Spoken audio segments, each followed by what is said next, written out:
Hi friends, కొత్త video చూసే వాళ్ళు సబ్స్క్రైబ్ చేసుకోండి. అండ్ అందరికీ హాయ్. అందరు బాగుండాలి, అందులో నేను ఉండాలి. సో టాపిక్లోకి వచ్చేస్తే యాక్చువల్ ఏంటంటే ఈ ఎపిథీలియం గురించి చాలామంది చాలా కన్ఫ్యూజ్ అవుతారు. నేను కూడా చాలా కన్ఫ్యూజ్ అయ్యాను. ఇప్పుడు అందుకే మీరు ఆ ప్రాబ్లం ఫేస్ చేయొద్దని ఈ ట్రిక్స్ చెప్తున్నా. మీకు కూడా చాలా యూజ్ అవుతుంది, ఫాలో అవ్వండి. ఎపిథీలియం అనేది మన బాడీలో ఎక్కడెక్కడ ఉంటుందో ఇప్పుడు తెలుసుకుందాం. ఇప్పుడైతే 4కి చెప్తా. Simple squamous, simple columnar, simple cuboidal, pseudo stratified columnar epithelium. Okay, so first simple squamous. Simple స్క్వామస్కి ట్రిక్ వచ్చేసి BLEM, బ్లేమ్ అనుకుందాం.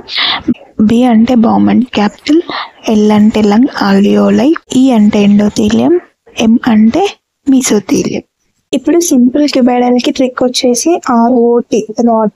అంటే R అంటే రేనాల్ ట్యూబ్యూల్స్లో ఉంటుందని, O అంటే అవుటర్ ఎనమల్ ఎపిథీలియం, T అంటే థైరాయిడ్ ఫాలికల్స్. అంటే వీటిలలో ఉంటాయి, ఈ ప్లేసెస్లో ఉంటుంది ఎపిథీలియం అని. నెక్స్ట్ సింపుల్ కాలమ్నార్కి ట్రిక్ వచ్చేసి బిగ్ సర్. ఇదైతే బాగా గుర్తుంటుంది అనుకో.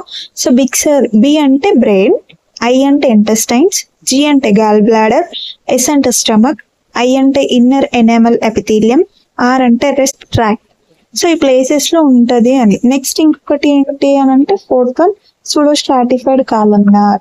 సో సూడో స్ట్రాటిఫైడ్ కాలమ్నార్కి ట్రిక్ ఏంటి అంటే ప్లీజ్ డోంట్ బూస్.